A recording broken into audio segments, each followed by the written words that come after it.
Hi again then guys, and welcome to another straight line performance build on Forza Horizon 3, and this particular tune is for, as you can see, a classic car.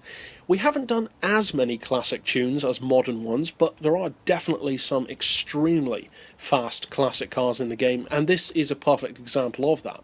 Now, the Alpine A110 is more of a fast classic within certain car classes rather than overall. There are some classics, such as classic muscle cars, which are just fast, period. They can do 260, even 270 or even more miles per hour. The Plymouth Cuda is a perfect example. Others, like this one, aren't that quick.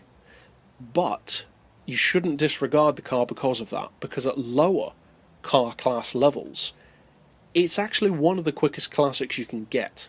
And I've seen that from online experience, where I've had people absolutely fly past me, even though I'm not in a slow car. Now, as far as upgrades go, I would recommend an engine swap, and in particular, I would not recommend the Rally engine or the flat 4 turbo engine. I would recommend the Toyota engine.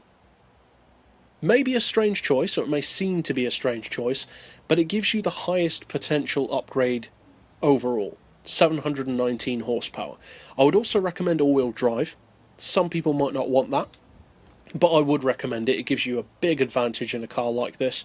Aspiration, I would recommend single turbo.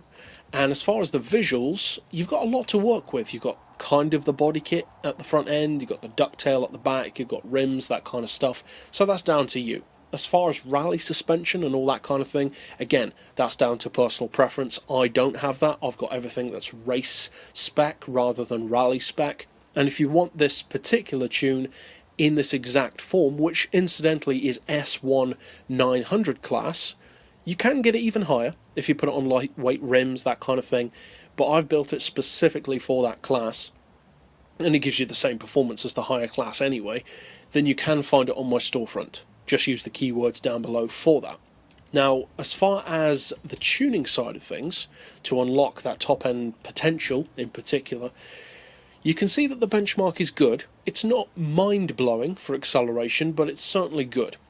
2.8 technically to 100, or to 60 even, 5.6 to 100, 249 miles per hour flat out.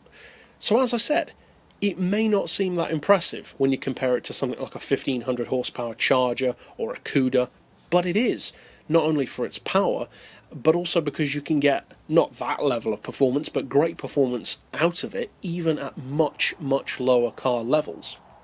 Now for the gearbox, I would recommend a 2.8 final drive, then individual gears of 2.9, 1.99, 1.5, 1.2, 1, and 0.84. For alignment, neutral, camber and tow.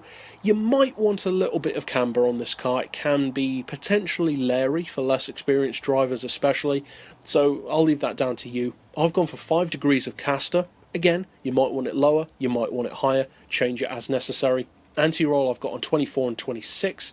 Springs on 87 and 131. With the lowest ride height. Dampers I've got on 11, 17, 5 and 7. Aero doesn't apply, and as far as the diff, I've opted for a slightly different setup to sometimes, 100% for the front on acceleration, but 79% on the back, and that's to conserve the best possible benchmark numbers. But by all means, change it around to suit you personally if you already know what works better for you, or just to mess around and find if you prefer another style. In general, that's fine. As with all of my tunes, they're designed to be very interchangeable so that you can adjust them to your personal style of driving, your requirements, the kind of race you're going to be in, that kind of stuff.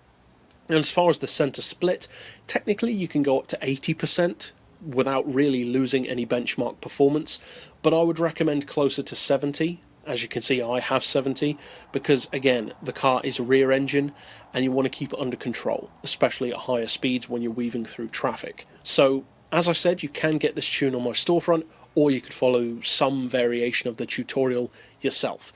But either way, let's take it out on the road to see what it's capable of.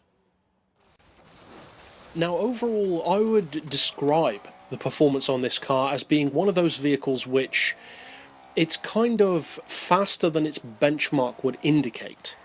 There are some cars which are strange in that way, and I don't mean it can do 270, 280 or anything like that. I mean that the way the car actually performs goes beyond the raw numbers, because in practice it has this habit of beating cars with more power. It's a strange little car in that way, and there are various other cars on different racing games as well that can also do that. So if you don't own this car, I would definitely recommend checking it out. So if you do decide to use this tune, obviously I hope you find it fun, and it's a very competitive car in its own way, so you can keep up with more tunes like this in the playlist at the end of the video, or of course by subscribing down below. But for now, as always, thanks for watching.